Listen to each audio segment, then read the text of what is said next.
All right, everyone. On behalf of the entire Riskpulse team, I just want to thank you so much for having us here today. Riskpulse is in the business of altering the future. We're creating predictive analytics to automate supply chain planning for transportation teams. So a lot of the things that I saw as I was sitting in the chair today are solving really hard problems, very complex. But it kept occurring to me over and over again that so many of these problems are preventable. Many of them could have been predicted days before they ever occurred. And so you can think about Riskpulse as really being a company that's not as focused on the moment of a claim or those pictures being taken by peer or an arrival being late that a real-time visibility company might predict an ETA, or even a tender going out and having a much better way to create a version of truth for that tender. But think of us as the company that's working with shippers to predict, prescribe, recommend, and ultimately automate the decisions that they make as far back as 2 weeks prior to them ever getting a load on the road. So what you're seeing behind me on this marvelous screen is our user interface. We are an AI company, a lot of data science behind the scenes, so all of this information is consumable through any other platform that you may have, products that you may have, TMSs, et cetera. And what you're seeing here is a 1 to 25 score is what we produce, and that number is what we aim to create as a standard unit of measure for the risk that that shipment or activities there from a logistics standpoint will be late, will have a claim, will spoil, customers will not be happy with the quality of the product that arrives on store shelves. And we're creating these analytics up to 2 weeks in advance of a tender ever going out to a carrier.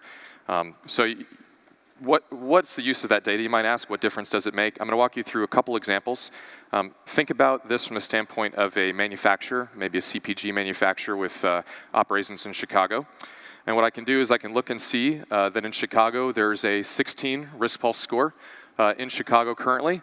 And I've got 11 lanes leaving Chicago going nationwide to either wholesalers or DCs that I ship my product to. Now this 16 score is based around not just a generic number, but you can think of this like a FICO score. This 16 relates directly to my product and the quality specs that I have against it. So as an AI company, it is a general purpose tool, but we became very focused on temperature sensitivities as we discovered that there were just so many problems and failures that happened downstream that were preventable if the shipper and the carriers had the right information at the right time. So we're scoring this 16 because the temperature is going to be less than 15 degrees Fahrenheit for more than 24 hours. And that's an exposure that the shipper has decided, and their quality team has already proven, is an issue for their cargo if they're shipping it in a non-refrigerated unit.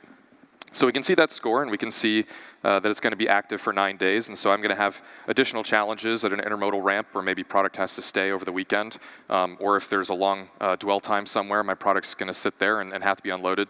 I do have a risk that my customers will not be happy at the end of the day because of the condition that my product arrives in. Now, you can also choose to look at this risk from a lane-based view. So here we have a shipment that's going to be leaving soon. Actually, this is a lane. You got 3 shipments, and we're showing for each of those shipment timings, one leaving on May 21st, May 24th, and May 27th, what are the different risks that are associated with those shipments, those moves.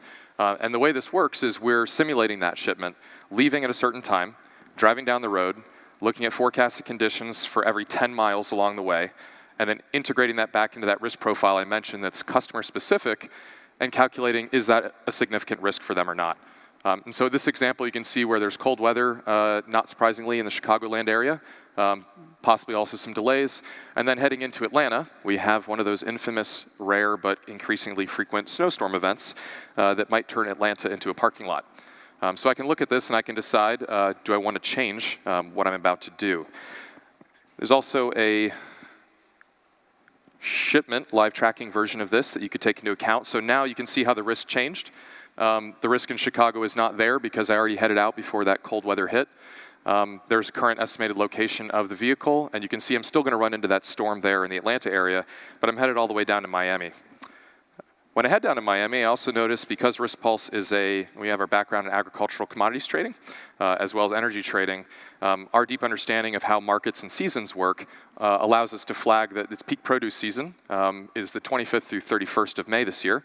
And so when I end up down there at those dates, it's probably going to be one of those rare weeks or months where the rate coming back is much better than the rate going in. Or you might have more of a lane-based operation where you just want to look at your entire network and say, how much risk are there on all the major lanes that we run to our wholesalers, and where do I need to pay special attention? Now, because all this information is being logged and stored over time, you can also, of course, look at it in a data view, which did not load here, so I'm going to skip that. You can also look at it in a data view. Now, what I want to get into is, actually, here we go. In that data view, if I'm a shipper and I have 1,900 shipments that are planned to leave in the next few days, how can I prevent a bunch of problems downstream? Well, I might want to look at all of those and see which ones have risk, the greatest amount of risk, and what can I do about those. Now, this is a lot of information for a human to process, so this is where machines come in handy. I can save this report and ask it to be sent to me via email every single day, and I can pull it into Excel. And in Excel, I can see that Riskpulse is recommending that I ship 2 days earlier to take 27% of the risk off of these 4 loads. If I follow his recommendations, I will see fewer claims, fewer complaints, and fewer losses. So it's not just measuring the risk with a number, but it's also running it through. We currently process about 30,000 shipments every single day, scoring them through this method, and we provide these recommendations. So while this is shipper focused, and I understand many of you aren't, it's quite possible that some of the loads that you moved this winter and over the last 12 months, you moved because Riskpulse recommended that the shipper change their plans and either use you instead or maybe have you guys use a different kind of equipment. So we are shaping demand, and we currently work with about 3 million shipments a year and some major shippers including Unilever and Anheuser-Busch and Miller Coors. So if I look at this recommendation, it's useful, but what if I want to take a look at that on the map? I can also come back to the map-based view, and I can spec that lane. And I can decide that for Chicagoland, I'm going to go ahead and go to Chicago here again. For Chicago, here's that route that shipment is running, and I can see the